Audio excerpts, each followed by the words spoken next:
എന്നെ സംബന്ധിച്ചിടത്തോളം എനിക്ക് ഫിസിക്സ് ആയിരുന്നു കുറച്ചും കൂടി ടഫായിട്ടുള്ളത്. ബിക്കോസ് ഞാനൊരു ഗവൺമെൻറ് സ്കൂളിൽ നിന്നായിരുന്നു വന്നിരുന്നത്. അപ്പോൾ പ്രോബ്ലം ബേസ്ഡ് ആയിട്ട് ഞാൻ അങ്ങനെ പഠിച്ചിട്ടുണ്ടായിരുന്നില്ല. അപ്പം ബ്രില്യൻറ്റിൽ വന്ന ശേഷമാണ് കൂടുതൽ പ്രോബ്ലംസ് ഒക്കെ ചെയ്യാൻ തുടങ്ങിയത്. എയിംസ് ഭുവനേശ്വർ വന്നപ്പോൾ ഈ മലയാളികൾ ഇത്രയധികം ഉണ്ടാവുമെന്ന് ഒരിക്കലും വിചാരിച്ചിട്ടുണ്ടായിരുന്നില്ല. അത്ര എക്സ്ട്രോവേർട്ടൊന്നും അല്ലായിരുന്നു. പക്ഷേ ഇവിടെ വന്നതിന് ശേഷം ഞാൻ അത്യാവശ്യം ഒരു എക്സ്ട്രോവേർട്ട് ആയിരിക്കുന്നു.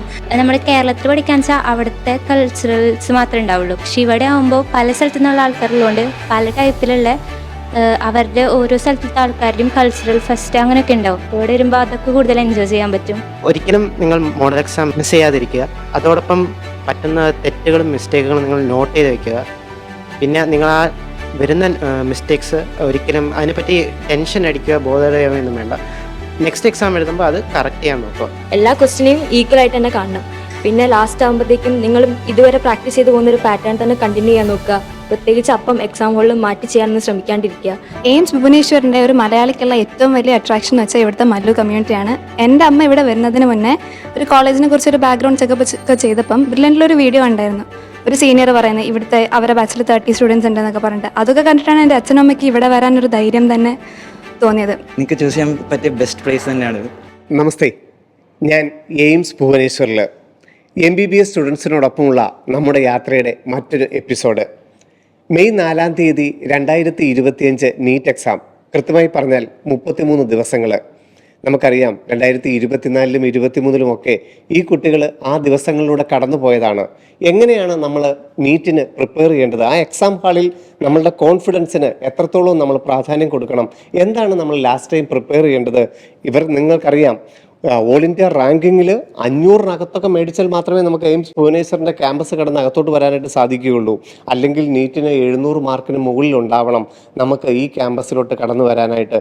അപ്പോൾ ലാസ്റ്റ് ടൈം പ്രിപ്പറേഷൻ എന്തായിരുന്നു എന്നുള്ളതാണ് നമുക്ക് ചോദിച്ചറിയേണ്ടത്. അതോടൊപ്പം തന്നെ എയിംസ് ഭുവനേശ്വറിൻ്റെ പ്രത്യേകതകളും നമ്മൾ നാട്ടിൻപുറങ്ങളിലൊക്കെ അടങ്ങി ഒതുങ്ങി ഏറ്റവും ചെറിയ കുട്ടികളായിട്ടിരുന്നപ്പോൾ എപ്പോഴൊക്കെ നമുക്ക് ഒരുപക്ഷെ MBBS എന്ന സ്വപ്നം ഉണ്ടായിരുന്നിരിക്കാം.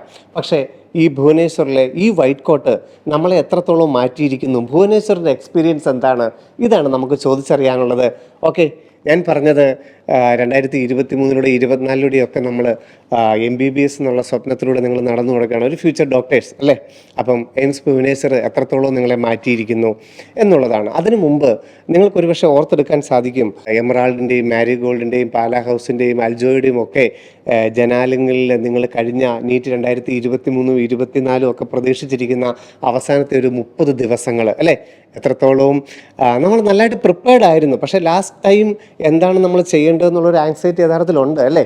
കാരണം ഈ ലാസ്റ്റ് ടൈം 30 ദിവസത്തെ ഓവറോൾ ഒരു പ്രിപ്പറേഷൻ തന്നെയാണ് നമുക്ക് ഏറ്റവും പ്രധാനപ്പെട്ടത്, നമ്മൾ എത്രത്തോളം പാക്ക്ഡ് ആണെങ്കിൽ പോലും. അപ്പോൾ ആദ്യം നമുക്ക് നീറ്റ് 2025-ന് വേണ്ടിയിട്ട് തയ്യാറെടുക്കുന്നവർക്ക് ഈ ലാസ്റ്റ് ടൈം 30 ദിവസത്തെ ഒരു പാക്കേജ് എന്തായിരിക്കണം എന്നുള്ളത് ചോദിച്ചറിയാം എയിംസ് ഭുവനേശ്വറിലെ വിദ്യാർത്ഥികളോട്.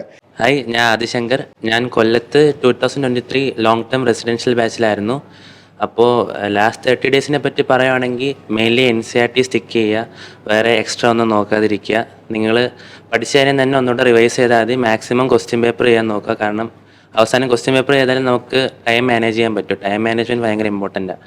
അപ്പം മാക്സിമം ക്വസ്റ്റ്യൻ പേപ്പർ ചെയ്യാൻ നോക്കുക. ഇപ്പോൾ അറിഞ്ഞുകൂടാത്ത ചാപ്റ്റർ ആണെങ്കിലും അത് വായിച്ച് പഠിക്കുന്നതിന് പകരം അതിൻ്റെ ക്വസ്റ്റ്യൻ ചെയ്യാൻ നോക്കുക. പ്രീവിയസ് ഇയർ ക്വസ്റ്റ്യൻ ഏതെങ്കിലും വിട്ടുവിട്ടുണ്ടെങ്കിൽ അത് ചെയ്യാൻ നോക്കുക. NCERT മാത്രം സ്റ്റിക്ക് ചെയ്ത് പോയാൽ മതി. ഇപ്പോൾ നമ്മൾ ചെയ്യുന്ന ക്വസ്റ്റ്യൻ പേപ്പറിനെക്കാട്ടിയും എന്തുകൊണ്ടും എളുപ്പമായിട്ടൊരു ക്വസ്റ്റ്യൻ ആയിരിക്കും നീറ്റിന് വരാൻ പോകുന്നത്. അതുകൊണ്ട് മാക്സിമം ക്വസ്റ്റ്യൻ പേപ്പർ ചെയ്യുക, റിലാക്സ്ഡ് ആയിട്ടിരിക്കുക. എപ്പോഴും റിലാക്സ്ഡ് ആയിട്ട് ഇരുന്നാൽ മാത്രമേ നമുക്ക് നല്ല സ്കോർ ചെയ്യാൻ പറ്റൂ.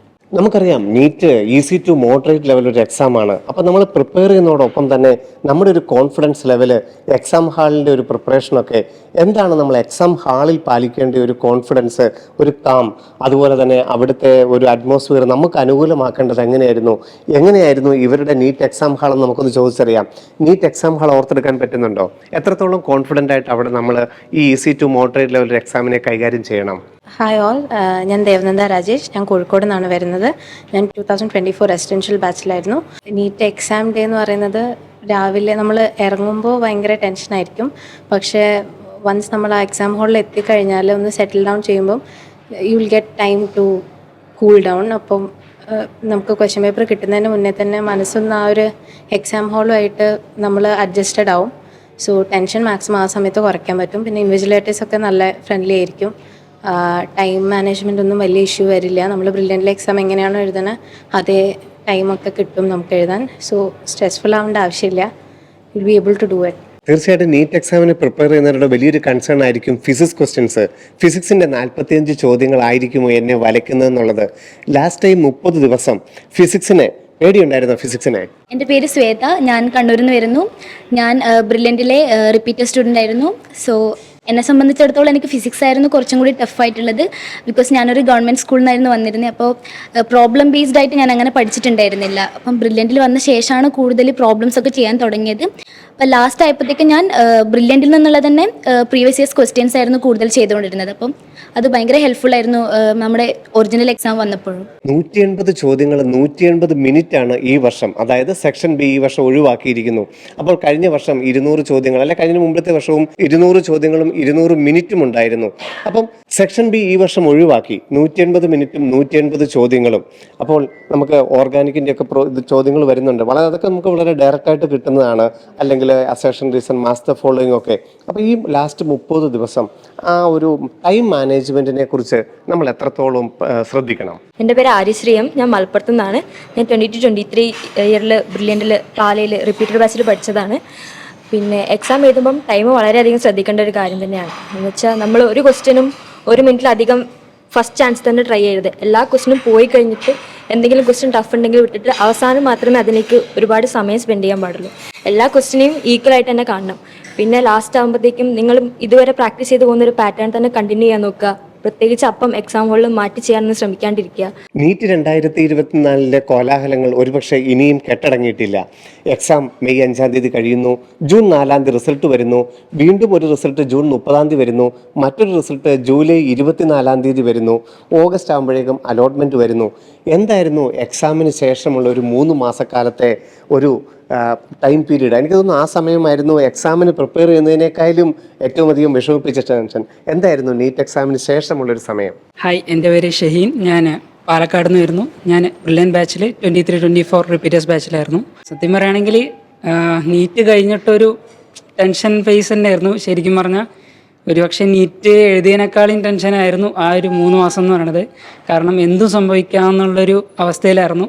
സുപ്രീം കോടതി എന്ത് വിധിക്കുന്ന ഒരു ഐഡിയ ഉണ്ടായിരുന്നില്ല അവസാനം വരെ റീനീറ്റ് നടത്തുമോ റീനീറ്റ് നടത്തില്ലേ. സോ ആക്ച്വലി നമ്മുടെ മോസ്റ്റ് ഓഫ് ദി ഒരു വെക്കേഷൻ തന്നെ നമ്മുടെ പോയി എന്ന് വേണമെങ്കിൽ പറയാം. ബട്ട് വൺസ് കിട്ടിയപ്പോൾ ലൈക്ക് ഭയങ്കര ഒരു സന്തോഷം നിറഞ്ഞൊരു നിമിഷമായിരുന്നു. വൈറ്റ് കോട്ട് കുട്ടിക്കാലത്ത് എപ്പോഴും ആയിരിക്കാം ആ മോഹം മനസ്സിൽ കയറിയത്. ഡോക്ടർ ആരും അറിയാതെ പുസ്തകത്താളുകളിൽ എപ്പോഴൊക്കെയോ അവനവൻ്റെ പേരിൻ്റെ കൂടെ ഡോക്ടർ എന്ന് എഴുതി ചേർക്കുകയും ഇതാ ഈ 2023-ലും 24-ലും ഒക്കെ അത് സാർത്ഥകമാക്കിയ എയിംസ് ഭുവനേശ്വറിൻ്റെ മക്കൾ എങ്ങനെയാണ് ആ സ്വപ്നം സബലീകരിച്ചതെന്ന് നമുക്കൊന്ന് നോക്കാം. ഹായ്, എൻ്റെ പേര് ഹൃത്നന്ദ്. ഞാൻ കോഴിക്കോട് വടകരയിൽ നിന്നാണ് വരുന്നത്. ഞാൻ കാഞ്ഞിരപ്പള്ളി സാപ്സിലെ റെസിഡൻഷ്യൽ ബാച്ചിലായിരുന്നു, 23 ബാച്ചിൽ. എനിക്ക് ഈ മെഡിക്കൽ ഫീൽഡിലോട്ടുള്ള ഇൻട്രസ്റ്റ് വന്നത് 10th ആ ടൈമിലൊക്കെ ലോക്ക്ഡൗൺ വന്നായിരുന്നു. അപ്പം കൂടുതൽ ടൈം ഒറ്റയ്ക്ക് സ്പെൻഡ് ചെയ്യുമ്പം കൂടുതൽ ഞാൻ ഫ്യൂച്ചറിനെ പറ്റി തിങ്ക് ചെയ്യാൻ തുടങ്ങി. അപ്പോൾ എനിക്ക് ഇഷ്ടപ്പെട്ട സബ്ജക്ട്സ് ഈ ഫിസിക്സ്, കെമിസ്ട്രി, ബയോളജിക്ക് ആയിരുന്നു. അപ്പോൾ എന്തുകൊണ്ടും ഞാൻ മെഡിക്കൽ സ്ട്രീം ചൂസ് ചെയ്യാമെന്ന് കരുതി. അപ്പം അങ്ങനെ ഇൻട്രസ്റ്റ് വന്നു. പിന്നെ ബ്രില്യൻറ്റിൻ്റെ എൻട്രൻസ് ടെസ്റ്റ് എഴുതി. റെസിഡൻഷ്യൽ ബാച്ച് സാപ്സിൽ കിട്ടി കാഞ്ഞിരപ്പള്ളി. പിന്നെ സബ്ജക്റ്റിനോടുള്ള ഇൻട്രസ്റ്റും ഇഷ്ടവും കൊണ്ടും നന്നായിട്ട് ചെയ്യാൻ പറ്റി. ദൈവഭാഗ്യം കൊണ്ട് ഈ കോളേജിൽ വരാൻ കഴിഞ്ഞു. ഒരുപക്ഷെ നഗരപ്രാന്തങ്ങളിലോ അല്ലെ ഗ്രാമപ്രദേശങ്ങളിലോ ഒക്കെ ഇരിക്കുമ്പോൾ ആംബുലൻസിൻ്റെ സൗണ്ട് ഒരുപക്ഷെ നമ്മളെ അലസോരപ്പെടുത്തിയേക്കാം. പക്ഷേ ഇന്ന് ഇതിവർ ഏറ്റെടുത്ത് ഏറ്റവും സമയചിത്തയോടെ ഒരു രോഗിയെ നമ്മൾ കൈകാര്യം ചെയ്യേണ്ടിയിരിക്കുന്നു. അപ്പം നമ്മൾ എത്രത്തോളം ഒരു എയിംസ് ഭുവനേശ്വർ നമ്മളെ സഹായിക്കുന്നു. നമ്മളിപ്പോൾ ഫസ്റ്റ് ഇയർ സെക്കൻഡ് ഇയർ ഒക്കെ സ്റ്റുഡൻസ് ആയിട്ടേ ഉള്ളൂ. തേർഡ് ഇയർ ഒക്കെ ആകുമ്പോഴാണ് ക്ലിനിക് എക്സ്പീരിയൻസ് വരുന്നത്. എങ്കിലും ഇന്ന് നമ്മൾ അതിൻ്റെ ഭാഗമായി മാറിയിരിക്കുന്നു. എയിംസ് ഭുവനേശ്വർ എങ്ങനെ നമ്മളെ മാറ്റിയെടുത്തിരിക്കുന്നു എന്ന് നമുക്ക് ചോദിച്ചറിയാം. ഹായ്, എൻ്റെ പേര് വിസ്മയ കെ മധു. ഞാൻ എറണാകുളത്തു നിന്നാണ്. തേവര സെൻറ്ററിൽ 2024 റിപ്പീറ്റേഴ്സ് ബാച്ചായിരുന്നു. ഞാനിപ്പോൾ 2024 നീറ്റ് എഴുതി ഇപ്പോൾ ഇവിടെ എയിംസ് ഭുവനേശ്വറിൽ വന്ന് നിൽക്കുകയാണ്. എനിക്ക് ഇവിടെ വന്നതിന് ശേഷം നല്ലൊരു എക്സ്പീരിയൻസ് തന്നെയായിരുന്നു. മീൻസ് അത്ര എക്സ്ട്രോവേർട്ടൊന്നും അല്ലായിരുന്നു. പക്ഷേ ഇവിടെ വന്നതിന് ശേഷം ഞാൻ അത്യാവശ്യം ഒരു എക്സ്ട്രോവേർട്ട് ആയിരിക്കുന്നു. എല്ലാ പരിപാടികളിലൊക്കെ പങ്കെടുക്കാൻ ശ്രമിക്കുന്നുണ്ട്. അതുപോലെ തന്നെ അക്കാഡമിക്സ് ആണെങ്കിലും നല്ല രീതിയിൽ ക്ലാസ്സുകൾ പ്രൊഫസേഴ്സൊക്കെ നന്നായിട്ട് നമ്മളെ സഹായിക്കുന്നുണ്ട്. അതുപോലെ എക്സാംസ് എല്ലാം കറക്റ്റ് ടൈമിൽ തന്നെ എല്ലാം കറക്റ്റായിട്ട് നടന്നു പോകുന്നുണ്ട്. ഹാപ്പിയാണ്. പ്രൊഫഷണൽ വിദ്യാഭ്യാസത്തിൻ്റെ മറുവാക്കുകളാണ് എയിംസുകൾ, all India institute of medical സയൻസുകൾ. ഇന്ന് 20 എയിംസ് മെഡിക്കൽ കോളേജുകളാണ് രാജ്യത്തുള്ളത്. ഈ പ്രൊഫഷണൽ വിദ്യാഭ്യാസ കേന്ദ്രത്തിൻ്റെ പ്രത്യേകതകൾ എന്താണെന്നുള്ളത് നമുക്ക് എയിംസ് ഭുവനേശ്വറിലെ വിദ്യാർത്ഥികളോട് തന്നെ ചോദിച്ചറിയാം. കാരണം MBBS പഠനത്തിനപ്പുറത്ത് എക്സ്ട്രാ കരിക്കുലർ ആക്ടിവിറ്റിയിലൂടെയൊക്കെ എത്രത്തോളം ഒരു വ്യക്തി മോൾഡ് ചെയ്യപ്പെടുന്നു. രാജ്യത്തെ എല്ലാ സംസ്ഥാനങ്ങളിൽ നിന്നുള്ള വിദ്യാർത്ഥികൾ ഒരുമിച്ച് ഒരു ക്ലാസ്സിൽ, ഒരേ ഹോസ്റ്റലിൽ, ഒരേ മനസ്സോടുകൂടി പഠിക്കുന്നു.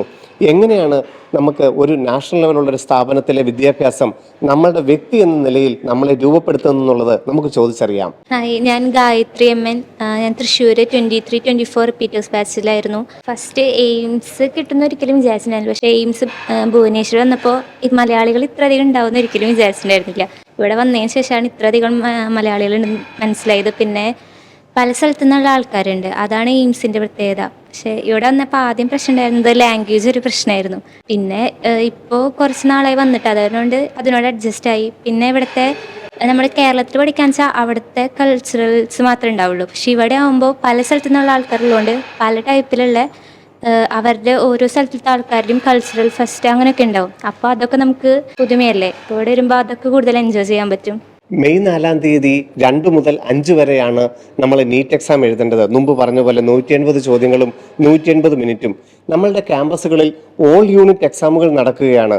അപ്പോൾ ഇനി ആ മോഡൽ എക്സാമുകൾ എഴുതേണ്ടതിൻ്റെ പ്രാധാന്യവും അതിന് നമ്മൾ എങ്ങനെയാണ് തയ്യാറെടുക്കേണ്ടത്? ഹായ്, എൻ്റെ പേര് അഭിരാമസ്. ഞാൻ കൊല്ലം റെസിഡൻഷ്യൽ 2023 ബാച്ചിൽ നിന്നാണ്. മോഡൽ എക്സാം എഴുതുന്നതിനെ പറ്റി എനിക്ക് പറയാനുള്ള 3 കാര്യങ്ങളാണ്. ഒരിക്കലും നിങ്ങൾ മോഡൽ എക്സാം മിസ് ചെയ്യാതിരിക്കുക. അതോടൊപ്പം പറ്റുന്ന തെറ്റുകളും മിസ്റ്റേക്കുകളും നിങ്ങൾ നോട്ട് ചെയ്ത് വയ്ക്കുക. പിന്നെ നിങ്ങൾ ആ വരുന്ന മിസ്റ്റേക്സ് ഒരിക്കലും അതിനെപ്പറ്റി ടെൻഷൻ അടിക്കുക, ബോധമൊന്നും വേണ്ട. നെക്സ്റ്റ് എക്സാം എഴുതുമ്പോൾ അത് കറക്റ്റ് ചെയ്യാൻ നോക്കുക. പിന്നെ മാക്സിമം എക്സാം എഴുതുമ്പോൾ നിങ്ങൾ ആ നീറ്റ് എഴുതുവാന്ന മെൻറ്റാലിറ്റി മാത്രമേ, ആ മെൻറ്റാലിറ്റിയാണ് മെയിൻ. മെൻറ്റാലിറ്റി വിട്ട് എന്തെങ്കിലും ചെയ്താൽ നിങ്ങൾക്ക് പ്രശ്നം ഉണ്ടാവും. മാക്സിമം ആ മെൻറ്റാലിറ്റി വെച്ച് ചെയ്യുക, നിങ്ങൾക്ക് സക്സസ് തീർച്ചയായിട്ടും കിട്ടും. തീർച്ചയായിട്ടും നീറ്റ് പോലെ ഒരു എക്സാമിന് നമ്മുടെ രക്ഷകർത്താക്കളുടെ മെൻ്റൽ സപ്പോർട്ട് അത് വളരെ അധികം നമുക്ക് അത്യാവശ്യമാണ്. കാരണം ഈ ലാസ്റ്റ് 30 ഡേയ്സിൽ അവരുടെ ഒരു സപ്പോർട്ട് ശരിക്കും നമ്മൾ ആഗ്രഹിക്കുന്നുമുണ്ടാവും. നമുക്കറിയാം, ബ്രില്യൻറ്റ് സെക്കൻഡ് ഹോം ആണെങ്കിൽ പോലും നമുക്ക് രക്ഷിതാക്കളുടെ ഈ ഒരു സമയത്തെ സപ്പോർട്ട്, രക്ഷിതാക്കൾ എങ്ങനെയാണ് ഈ സമയത്ത് ഒരു മെൻ്റൽ സപ്പോർട്ട് തന്നത്? യു ക്യാൻ, നിനക്ക് സാധിക്കും എന്നുള്ളത് എപ്പോഴൊക്കെയാണ് അവർ നമ്മളോടൊരു കമ്മ്യൂണിക്കേഷൻ ലെവലിൽ നമുക്കത് മനസ്സിലാവും, നിനക്ക് സാധിക്കും എന്നുള്ള ഒരു മെസ്സേജ് എപ്പോഴാണ് നമുക്ക് ഈ ലാസ്റ്റ് ടൈം പ്രിപ്പറേഷനിൽ എപ്പോഴാണ് നമുക്കത് ഫീൽ ചെയ്തത്? എൻ്റെ പേര് അനുജ് കൃഷ്ണ, ഞാൻ കോഴിക്കോടാണ്. ഞാൻ പഠിച്ചത് റിപ്പീറ്റേഴ്സ് ബാച്ച് ഏഞ്ചൽ ഹോസ്റ്റലിലായിരുന്നു. അപ്പോൾ എൻ്റെ പേരൻസ് എന്ന് പറയുമ്പോൾ ഫോൺ വിളിക്കുമ്പോൾ ഒക്കെ പറയാറുണ്ട്, നല്ലോണം ചെയ്യണം, ഒന്നും പേടിക്കൊന്നും വേണ്ട, ടെൻഷനൊന്നും വേണ്ട, അങ്ങനെ കുറേ മോട്ടിവേഷൻ തരാറുണ്ടായിരുന്നു. അതൊക്കെ വെച്ചിട്ട് എനിക്കിവിടെ സാധിക്കാൻ പറ്റി. തീർച്ചയായിട്ടും നീറ്റ് എക്സാമിന് തയ്യാറെടുക്കുമ്പോൾ ക്ലാസ് മെൻറ്റർ ഫെസിലിറ്റി ബ്രില്യൻറ്റിൻ്റെ ഏറ്റവും വലിയ മുഖമുദ്രയാണ് ക്ലാസ് മെൻറ്റർ ഫെസിലിറ്റി. ബ്രില്യൻറ്റിൻ്റെ ഈ അധ്യയന വർഷത്തിലെല്ലാം നിങ്ങൾക്ക് എയിംസ് ഭുവനേശ്വർ എന്നുള്ള ഈ ഒരു സ്വപ്നം, അല്ലെങ്കിൽ എയിംസ് എന്ന സ്വപ്നം, അല്ലെങ്കിൽ MBBS എന്ന സ്വപ്നം സാക്ഷാത്കരിക്കാൻ ഒരു ക്ലാസ് മെൻറ്റർ എത്രത്തോളം നമ്മളെ സഹായിച്ചു എന്നുള്ളത് ചോദിച്ചറിയാം. എൻ്റെ പേര് ആദർശ് പി. ഞാൻ കണ്ണൂരിൽ നിന്നിരുന്നു. ഞാൻ ബ്രില്യൻറ്റിൽ R25 റിപ്പീറ്റേഴ്സ് ബാച്ചിലായിരുന്നു. ഞാൻ ഏഞ്ചലോ ഹോസ്റ്റലിലായിരുന്നു. ഏഞ്ചലോ ഹോസ്റ്റലിലെ വാർഡൻ അജിത് സാർ ഹോസ്റ്റലിൽ നല്ല മോട്ടിവേഷനായിരുന്നു. പിന്നെ എൻ്റെ ക്ലാസ് ടീച്ചർ മിനി മിസ് ആയിരുന്നു. അപ്പം ആദ്യം തന്നെ എനിക്ക് നല്ല മാർക്ക് കിട്ടിക്കൊണ്ടിരിക്കുകയായിരുന്നു. പിന്നെ അത് എന്തോ മാർക്ക് കുറഞ്ഞു വന്നു.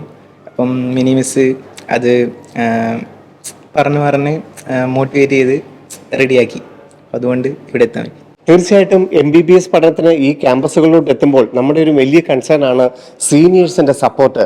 നമുക്കറിയാം, MBBS പഠനം എന്ന് പറഞ്ഞാൽ സീനിയേഴ്സിൻ്റെ സപ്പോർട്ടില്ലാതെ നമുക്ക് ഒരടി മുന്നോട്ട് പോകാനാവില്ല. എയിംസ് ഭുവനേശ്വറിൽ നമ്മളുടെ ഒരു എക്സ്പീരിയൻസ് എന്തായിരുന്നു നമുക്ക് ചോദിച്ചറിയാം.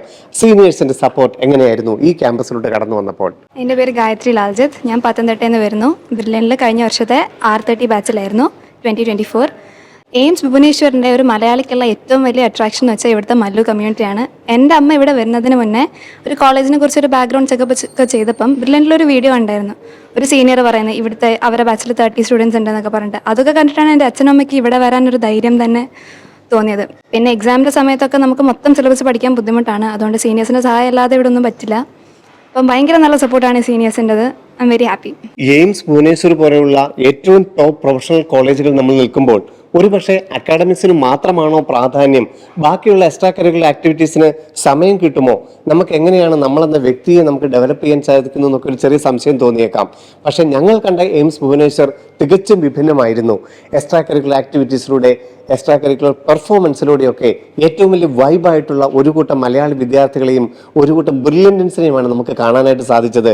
എയിംസ് ഭുവനേശ്വർ എങ്ങനെയാണ് എക്സ്ട്രാ കരിക്കുലർ ആക്ടിവിറ്റീസിൻ്റെ ഒരു ഇത്ര വലിയൊരു മേഖലയായി മാറിയതെന്ന് നമുക്ക് ചോദിച്ചറിയാം. ഹായ്, എൻ്റെ പേര് അഭിനവ്. ഞാൻ 23 റിപ്പീറ്റേഴ്സ് R40 ബാച്ചിലായിരുന്നു. Extra curricular activities and other cultural പ്രോഗ്രാംസിനെ പറ്റി പറയുകയാണെങ്കിൽ എല്ലാ ആൾക്കാരെയും സപ്പോർട്ട് ചെയ്യാൻ ഇവിടുത്തെ sports and other cultural programmes ഉണ്ട്. പിന്നെ പാട്ട്, ഡാൻസ്, കൂടാതെ തന്നെ ഫുട്ബോളിന് വേണ്ടി പ്രത്യേക ഗ്രൗണ്ടും പിന്നെ ക്രിക്കറ്റിന് വേണ്ടിയുള്ള പ്രത്യേക ഗ്രൗണ്ടും എല്ലാം ഉണ്ട്. പിന്നെ ബാഡ്മിൻ്റൺ കോർട്ട് നമുക്ക് 2 ഉണ്ട്. അങ്ങനെ എല്ലാ തരത്തിലും കുട്ടികളെ സപ്പോർട്ട് ചെയ്യാനുള്ള എല്ലാ ഫെസിലിറ്റീസും എയിംസ് ഭുവനേശ്വറിലുണ്ട്.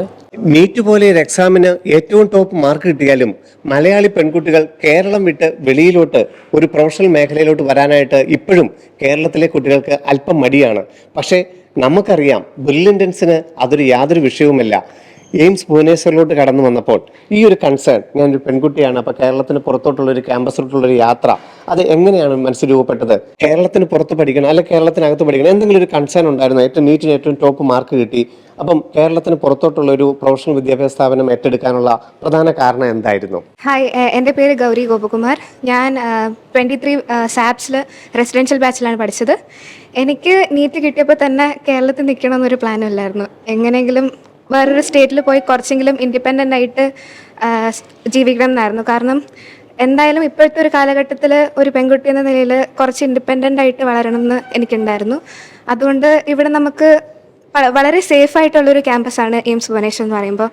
നമുക്ക് എല്ലാതരം ഫ്രീഡം ഉണ്ട്, പക്ഷേ വളരെ സേഫ് ആയിട്ടുള്ളൊരു എൻവയൺമെൻറ്റ് തന്നെയാണ്. അതുകൊണ്ട് കുറച്ചുകൂടി ഇൻഡിപെൻഡൻ്റ് ആയിട്ട് നമുക്ക് ജീവിക്കാൻ പറ്റുന്നുണ്ട്. ക്ഷേത്ര നഗരങ്ങളുടെ നാടെന്ന് അറിയപ്പെടുന്ന ഭുവനേശ്വറിന്റെ വിശേഷങ്ങൾ നമുക്ക് ചോദിച്ചറിയാം. ഹായ്, ഞാൻ ഹരിശങ്കർ പ്രസാദ്. ഞാൻ 23 R36 റിപ്പീറ്റേഴ്സ് ബാച്ചിലായിരുന്നു പഠിച്ചത്. ഭുവനേശ്വറിനെ പറ്റി പറയുകയാണെങ്കിൽ വളരെ പീസ്ഫുൾ ആയിട്ടൊരു സിറ്റിയാണ് ഭുവനേശ്വർ. പിന്നെ നമ്മുടെ കോളേജ് ആണെങ്കിൽ അത്യാവശ്യം സ്ഥലം വേണ്ടിയുണ്ട്, ഓൾമോസ്റ്റ് സിറ്റീൻ്റെ ഔട്ട്സ്കേർട്സിലായിട്ടാണ് വരുന്നത്. സോ അതിൻ്റേതായിട്ടുള്ളൊരു പീസ്ഫുൾ അറ്റ്മോസ്ഫിയറും സറൗണ്ടിങ്ങും ഉണ്ട്. പിന്നെ ഇവിടുത്തെ പീപ്പിൾ ആയാലും ഭയങ്കര കൈൻഡ് ആൻഡ് ഹെൽപ്ഫുൾ ആയിട്ടുള്ള പീപ്പിൾ തന്നെയാണ്. അവരെല്ലാം നമ്മൾ എന്ത് ഹെൽപ്പ് ചോദിച്ചാലും അവർ ആ രീതി ഹെൽപ്പ് എല്ലാം ചെയ്തു തരുന്നതാണ്. പേഷ്യൻസ് ആയാലും നമുക്കിപ്പം ക്ലിനിക്കലായിട്ട് എന്തെങ്കിലും പോകാനാണെങ്കിലും അവരുടെയൊക്കെ കമ്മ്യൂണിക്കേറ്റ് ചെയ്യാൻ ലാംഗ്വേജ് ഒരു ബെറ്റർ ഉണ്ടെങ്കിലും അവരും അത് അണ്ടർസ്റ്റാൻഡ് ട്രൈ ചെയ്യുന്നുണ്ട്. അവർ നമ്മുടെയൊക്കെ ഇപ്പം ഹിന്ദിയിലാണെങ്കിൽ എന്താ വെച്ചാൽ സംസാരിക്കും, അതെല്ലാം ട്രൈ ചെയ്യുന്നുണ്ട്. സീനറിയും അതിനെക്കുറിച്ച് പറയുകയാണെങ്കിൽ ഇവിടെ നല്ല ഒരു ഗ്രീൻ ആയിട്ടുള്ളൊരു സ്ഥലമാണ്. അത് ഒരു ഫാസ്റ്റായിട്ട് ഇപ്പം ഡെവലപ്പ് ചെയ്തൊക്കെ വരുന്നുണ്ട്. എനിക്ക് ചൂസ് ചെയ്യാൻ പറ്റിയ ബെസ്റ്റ് പ്ലേസ് തന്നെയാണ്. നീറ്റ് 2025 തിരഞ്ഞെടുക്കുമ്പോൾ നമുക്ക് സിലബസിൽ നിന്ന് പഠിക്കേണ്ട ഒരു ആവശ്യം, കാരണം ഈ 30 ഡേയ്സിൽ പലവിധ കൺസേൺസ് ഉണ്ട്. നമുക്ക് എക്സാം ഈ CC2 മോഡറേറ്റ് ആണെന്ന് നമുക്ക് ഏകദേശം അറിയാമെങ്കിൽ പോലും സിലബസിൽ നിന്ന് നമുക്ക് വെളിയിൽ നിന്ന് പഠിക്കണമോ, അതോ ബ്രില്യൻ്റ് ടെസ്റ്റുകളും ബ്രില്യൻറ്റിൻ്റെ മോഡൽ എക്സാമുകളും മാത്രം മതിയോ നമ്മുടെ പാക്കേജിൽ? നമുക്ക് എത്തേണ്ടത് 700 മാർക്കിന് മുകളിലാണ്. എങ്കിലാണ് നമുക്ക് എയിംസ് ഭുവനേശ്വർ പോലുള്ളൊരു ക്യാമ്പസ് സ്വപ്നം കാണാൻ സാധിക്കുകയുള്ളൂ. ഈ ഒരു 700 മാർക്കിലോട്ട് എത്തേണ്ടതിൻ്റെ ഒരു ടാർഗറ്റ് എപ്പോഴാണ് അവനെ കൊണ്ട് പറ്റും? ഒരു മാർക്കിൻ്റെ ടാർഗറ്റ് ഉണ്ടായിരുന്നോ? എപ്പോഴാണ് ഈ ഒരു മാർക്കിനെ സ്നേഹിച്ചു തുടങ്ങിയത്? ഏത് സമയത്താണ് എനിക്കും പറ്റും, ഇത്രയധികം മാർക്ക് മേടിക്കാൻ പറ്റുമെന്ന് തോന്നിയത്? ഏത് സമയത്താണ്? എങ്ങനെയാണ് ലാസ്റ്റ് ടൈം അങ്ങനെ ഒരു പ്രിപ്പറേഷൻ തുടങ്ങിയത്? ഹായ്, എൻ്റെ പേര് അഭിരാം. ഞാൻ കൊല്ലത്തു നിന്നാണ്. ബ്രില്യൻ 24 ബാച്ചിലായിരുന്നു. ബ്രില്യനിൽ മോഡൽ എക്സാം ഒക്കെ നടത്തുമ്പോഴത്തേക്കും ഫസ്റ്റ് മോഡൽ എക്സാമൊക്കെ മാർക്ക് കുറവായിരുന്നു.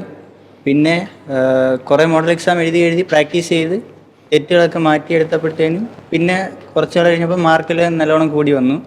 അപ്പോൾ ഒരു കോൺഫിഡൻസ് വന്നു. പിന്നെയുള്ള എക്സാമിനും നല്ല മാർക്ക് ആയി. നീറ്റ് എക്സാം വന്നപ്പോൾ മോഡൽ എക്സാമിനൊക്കെ ആയി സിമ്പിളായിട്ടുള്ള ക്വസ്റ്റ്യൻ ആയിരുന്നു.